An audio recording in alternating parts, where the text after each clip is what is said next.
let's talk about the man in Oklahoma who was released from prison yesterday after how many years? What was it? He got arrested in the late 60s. So Okay. 58 years. The second longest wrongfully convicted individual in the United States. Wrongfully convicted. They were able to prove it. After 50-something years? 58 years. Can you imagine going into prison at 22 and coming out at 78 or something like that? You know, he has missed all the technological advancements, iPhone, every internet, all the things you can think of. But his whole life has been taken from him.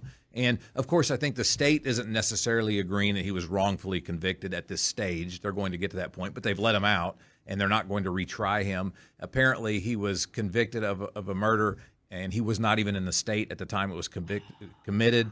This is back in the 60s, late 60s. And, you know, if it's true, it's definitely an unbelievable injustice. And it happens frequently. I mean, I'm not going to say frequently. That's probably not a good word. But you hear about it occasionally where someone has gone to jail for something they didn't do. Now, some of those times, that's somebody who's a criminal that maybe they didn't do that crime, but they did others, and it's hard to feel bad about it. But this guy was 22 years old, a kid, just a young black man living in, he wasn't even living in Oklahoma, wrong place, wrong time when he got picked up. Has maintained his innocence from the very beginning. Well, now they all do. I was going to say. They all the do, guilty but ones, they all do. Sure. But there are times during your time in prison where you come up where you maybe have a chance for parole, and if you'll say certain things, you may have a better chance. He's maintained his innocence all along. Gotcha. Wow. And, you know, the only witness they had, from what I read, was somebody who just generally placed him at the place where maybe it might have happened.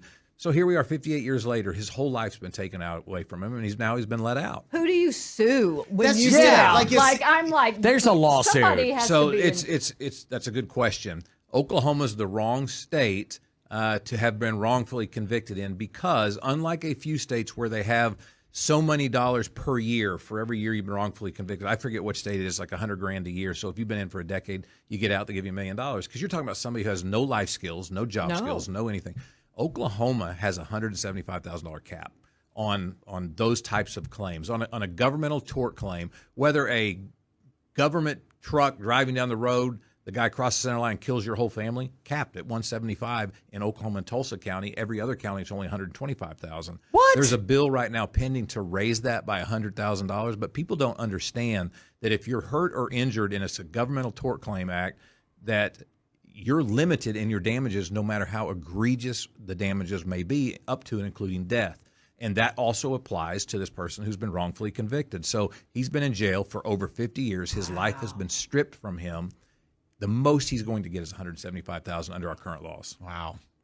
Not cool, man. I mean, So move to California if you're going to be wrongfully convicted. I mean, Right? Yeah. Well, let's try not to be wrongfully convicted. I just feel terrible for Yeah, anybody in that absolutely. situation. And you know, you're just lost. What do you What do you do? You what don't do you know do? life What do you do? afterwards. Isn't the, and I've heard this before, and maybe you can speak into this. I've heard our justice system is set up that they'd rather let 10 guilty people go than convict one person who's innocent. Listen, you know, it is hard to get a conviction, to convince everybody on the jury, 12 people, of something. I mean, I'm a civil trial lawyer. I have to convince 9 of 12.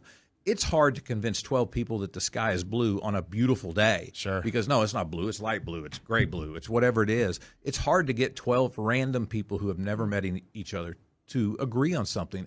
And for a criminal case where you have to convict all 12 beyond a reasonable doubt, that's a heavy burden for the state. And so you don't often get these wrongful convictions like that. But there are times where emotion takes the day. You may have a young victim, something atrocious happen, and they're just looking to punish somebody. Yeah. And so, yes, it is. The states would rather 10 go free that are guilty than imprison one that's innocent. That is a true statement. Wow. But just like everything else, there are those that slip through the cracks. 58 years. Yep. When you didn't And do then it. what, Can't even what do you imagine do that. now? Yeah, you that's- know, You know, what I mean? I will tell you, That's as the just- general public goes, the guy now has cancer.